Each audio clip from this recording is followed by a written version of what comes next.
Going to see here if we can go ahead and get this video done, but basically we're going to talk about conservation of momentum, in particular collisions, okay, through collisions.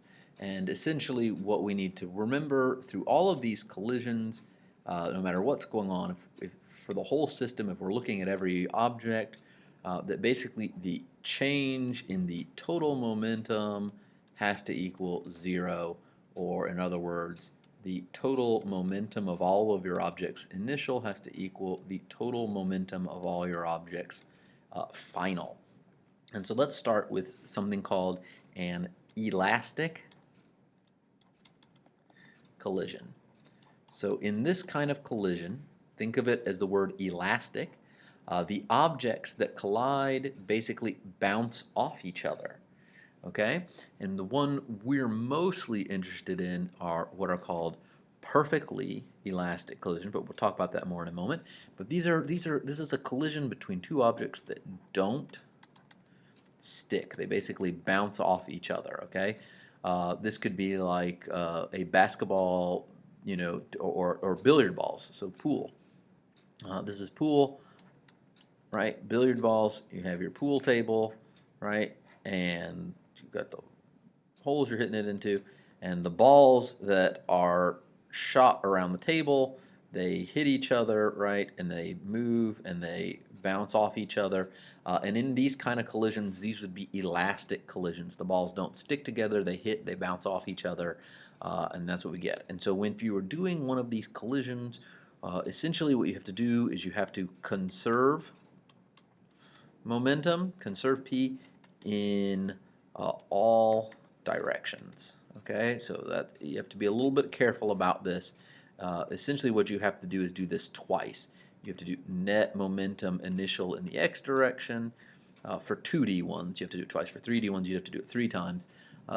Equals net momentum initial in the final in the x direction, and net momentum initial in the y direction equals net momentum initial in the final in the y direction, and then you can do it again for the z direction. But these are all vectors, vector things, so you have to conserve them in all directions, and that's going to be true for all the types of collisions we're about to talk about. So essentially what you would do here, say if we had a two objects collide, you would basically say, all right, here come the two objects. They could be, going towards each other at some, this could be object 1, this will be object 2. So this is velocity initial of 1, and this is velocity initial of 2. And then they hit and they bounce off each other somehow, doing something. This would be velocity final of 1, and this would be like velocity final of 2. And this is our number 2 object, and we have to figure out what these final velocities would be. So what you would do is you'd say initial momentum of 1 plus initial momentum of 2 equals final momentum of 1 plus final momentum of 2, and it could be 3 or 4 or whatever, dot dot dot, however many there are.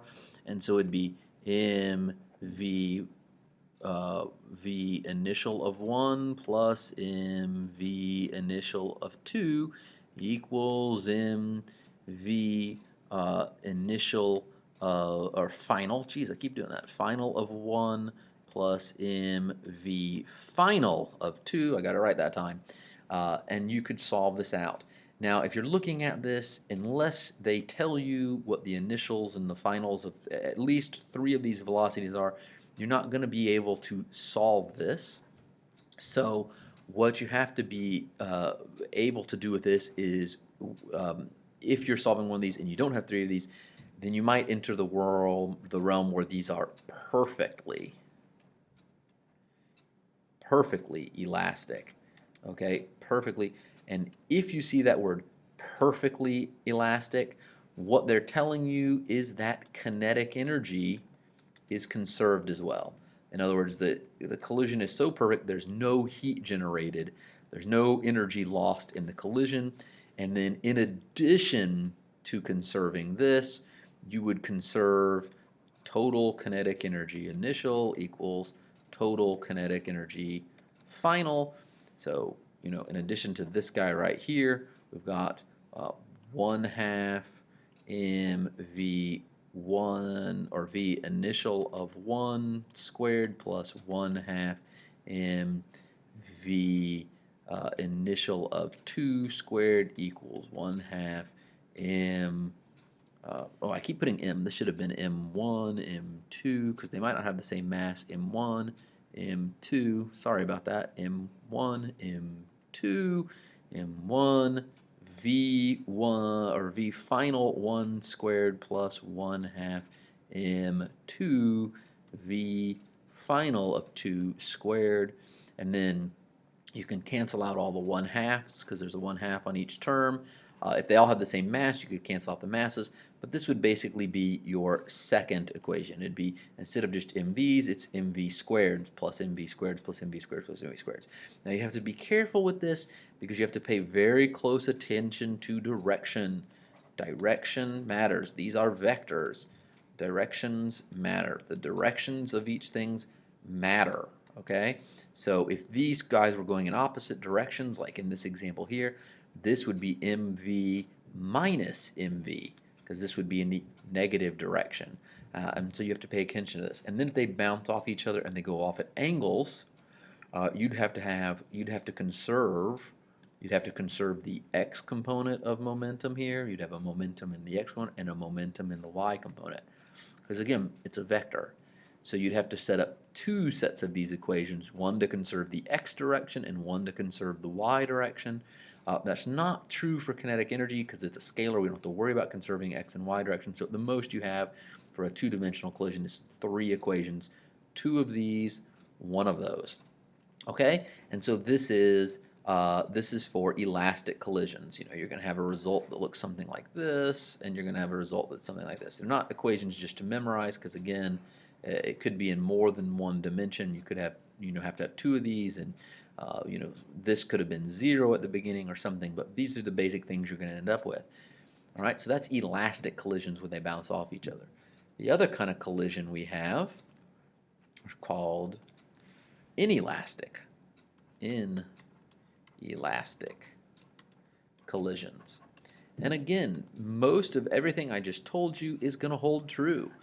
The direction is going to matter. You're going to have to conserve all of your energies at the beginning, but there's a couple things that are different. So first off, these are inelastic. It means they're not elastic. This is when the objects stick. They stick together. Okay? They stick together. They move as one. So they move as one after the collision. So this could be something like 2 cars get in an accident and their bumpers get hooked together, so afterwards they move together. This could be throwing 2 pieces of clay together, like in the air, and they hit and they stick together. This could be you running along and jumping into a boat, right? So there's a boat sitting in the water, and you jump into the boat and you land in the boat, and then you and the boat move together as one. So the important thing here is that these stick together. Oh, one more thing up here. Sorry, let me just make sure I clarify this. If it's not perfectly elastic, because you can have something that's kind of in between here. Here they stick together, here they don't stick together. What happens if they don't stick together but they're not perfectly elastic? If they don't stick together and they're not perfectly elastic, then kinetic energy is not conserved, and you may be required to like figure out how much kinetic energy was lost by finding what the initial and final velocities are. So for example, an example of this could be like shooting 2 rubber bands at each other. If 2 rubber bands hit in the air, they're not going to stick together, they're going to bounce off each other, but they're sure going to lose a lot of energy in the collision. They're not going to keep going just as fast as they were, like, or if you shot a rubber band at the wall, it hits the wall and then it bounces off a little bit, but not nearly, it definitely doesn't bounce off as fast as it hit the wall with, so there's kinetic energy lost. So if it's not perfectly, kinetic energy is lost, and you may have to try and figure out how much energy was lost, okay? So that's kind of the in-between these two. They don't stick together, but kinetic energy is not saved. That's the in-between inelastic and perfectly elastic kind of thing. It's just the regular old elastic. So here, They don't stick together, but you still have to conserve momentum. So you still get something like this. You're not going to have this. You're not going to conserve kinetic energy. So you're going to end up with an M1. So this is more like two objects going at each other, two objects, right? 1 and 2, V initial 1, V initial 2, and then they hit and they stick together and maybe form like two balls of clay. They maybe form a 1 and 2 thing. They're together, they form one bigger thing, and then they're going to move with some velocity V final together, not a V1 or a V2. They're going to have the same velocity moving together. So over here we can say M1 V initial 1 plus M2 V initial 2, right? This is those two things together. Well, then it's going to equal M1 V final 1 plus M2 V final 2, right? But we know that these two velocities have to be the same because they're going to stick together, right? So here we know that essentially V final is equal to V final 1, which is equal to V final 2, which means I can come along here, I can erase the 1, I can erase the 2, they're the same, and I can factor out that V final, and I get that M1 plus M2 times V final is what this becomes, which makes sense because if they stick together, they're going to basically act like one object. So M1 V initial 1 plus M2 V initial 2. And this is more like what your results are going to look like for inelastic collisions when they stick together, they move together as one, just like that. And you again would have to do this again in both situations. And here, no matter how perfectly it is, kinetic energy is not conserved. You can tell this just by the example I used. You could imagine if these two balls of clay were the exact same mass, if they had the same mass and they had the same velocity, they would hit and they'd stick together, and then you just from experience, I bet you could tell me this final velocity would be 0. This would be sitting still if these two things had the same mass and the same velocity. Then this final velocity would be 0. And this would definitely not conserve kinetic energy because before the collision we had kinetic energy here and we had kinetic energy here, and after the collision no more kinetic energy. So there's definitely not kinetic energy here, and it would be lost due to heat. You could even calculate out how much heat would have been produced, how much kinetic energy was lost by seeing how much kinetic energy is there final compared to how much there was initial. Same thing up here for any that aren't perfectly elastic. For the elastic ones, you can compare the initial kinetic energy to final kinetic energy and find out if it's perfectly elastic or find out how much kinetic energy was lost in the process. And then the last one, it's called recoils or explosion problems, and it's essentially inelastic collisions in reverse. So there's not a lot to say about them, but it's recoil problems slash explosion problems. And essentially in this one, your objects start together and then they recoil. They go away from each other. This could be anything from two skaters on the ice pushing off of each other, two astronauts in outer space pushing off of each other, or this could be you have a bomb or something, right, and then explodes and splits in two, and the two pieces recoil from each other. But even in explosions, momentum is conserved even after the explosion. If you count all the little pieces going off, right, there's other little pieces. Maybe there weren't just two pieces, but a bunch of little pieces all going off. If you go through and calculate all the momentum of all these pieces after the explosion, then it'll conserve in every direction. So you would have started with 0 momentum in the x and y and z direction, which means you have to have as much momentum flying to the right as you do to the left, and up as you do down, and all that kind of stuff, and forward as you do backwards. It has to all be equal. So for example, here you'd start with a recoil problem like these two astronauts floating in space, and they push off each other. Well, in that case, what are you going to have? It's the flip-flop of this. It's M1 plus M2. They were moving together at the beginning, right? So V initial has to equal M1 V final 1 plus M2 V final 2. What often happens in these problems is this V initial is 0, but it doesn't have to be.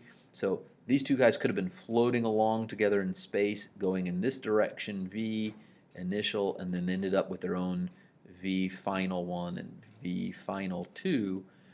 The problems get real easy if this initial momentum is 0, because then this whole side just becomes 0, and then you basically have to just have this momentum be the negative of this momentum and vice versa. They have to cancel each other out.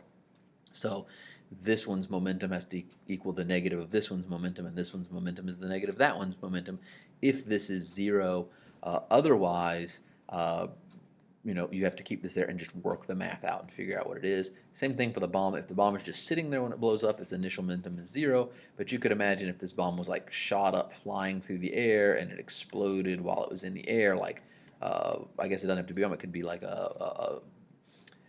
it could be a firework or something like that, 4th of July firework going off. It has momentum, and so it'll carry that momentum into the pieces, which is why when you see fireworks shot off, they shoot them kind of straight up, and then they're timed to explode when they reach the height of their path, so that when they explode, they're not moving, because if they were moving, like if they explode while they're really moving fast all the way, then then the little pieces of the explosion aren't going to fly out evenly in all directions. They're going to go more this way and just a little bit this way, and your fireworks not going to look right. It's going to be lopsided. So you try to time fireworks so they explode up at the top of their path when their velocity becomes 0 or as close to 0. So you get nice circular, spherical shaped explosions and not lopsided ones, where the momentum in one direction is already there, and so more pieces, they fly out faster in one direction than the other. Okay, so that's recoil and explosion type problems. Going to be something like that, and in a lot of these recoil problems, you usually have this starting as 0, but not always, so be careful of that. For the most part, you solve these problems all the same. You just have to remember the differences between them and whether or not kinetic energy is conserved, and it's only conserved in the perfectly elastic ones. Okay? That's pretty much it. This one definitely, of course, doesn't conserve kinetic energy for the explosions because, well, there was, especially if it was sitting still, there was no kinetic energy, then suddenly there was. Well, where does that kinetic energy come from? It's the chemical energy stored up in the gunpowder or whatever it is making the explosion occur. Or here, if it's two astronauts pushing off of each other, or one astronaut like throwing his backpack one way in order to go the other, then it's the chemical energy stored that was stored in all the food they ate and in their muscles and things like that. Okay? I think that's pretty much it for collisions. Okay, the only thing to do really is practice a few of these problems and see if you can get them to work out. All right, I think that's it.